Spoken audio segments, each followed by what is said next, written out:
ಗುರುದೇವರನ್ನು ಸ್ಮರಣೆ ಮಾಡಿ, ಭಾರತ ದೇಶ ಅಂದ್ರೆ ಅತ್ಯಂತ ಭವ್ಯ ಪರಂಪರೆ ಉಳ್ಳುವಂತಹ ದೇಶ, ಸನಾತನ ಧರ್ಮವನ್ನು ರಕ್ಷಣೆ ಮಾಡುವಂತಹ ಈ ದೇಶದೊಳಗೆ ಅನೇಕ ವರ್ಷ ಇತಿಹಾಸಗಳಿಂದ ನವರಾತ್ರಿ ಉತ್ಸವವನ್ನ ಸುಪ್ರಸಿದ್ಧವಾಗಿ ನಾವೆಲ್ಲರೂ ಮಾಡಿಕೊಂಡು ಬಂದಿರುವಂಥದ್ದು ತಮಗೆಲ್ಲರಿಗೂ ತಿಳಿದು ಇರುವಂತಹ ಸಂಗತಿ.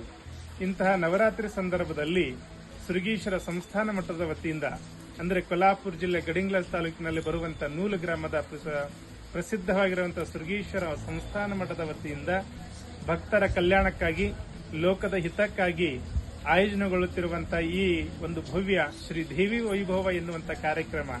ಈ ಕಾರ್ಯಕ್ರಮದೊಳಗೆ ಬರುವಂತ ಅಕ್ಟೋಬರ್ 4ನೇ ತಾರೀಕು ಎಲ್ಲ ಭಕ್ತರ ಅನುಕೂಲಕ್ಕಾಗಿ ಹಾಗೂ ಭಕ್ತರ ಸುಖ ಶಾಂತಿ ಸಮೃದ್ಧಿಗಾಗಿ ನವಚಂಡಿ ಯಾಗ ಕಾರ್ಯಕ್ರಮ ಹಾಗೂ 5,008 ಮಹಿಳೆಯರಿಗೆ ಉಡಿ ತುಂಬುವ ಕಾರ್ಯಕ್ರಮವನ್ನು ಆಯೋಜನೆ ಮಾಡಲಾಗಿದೆ.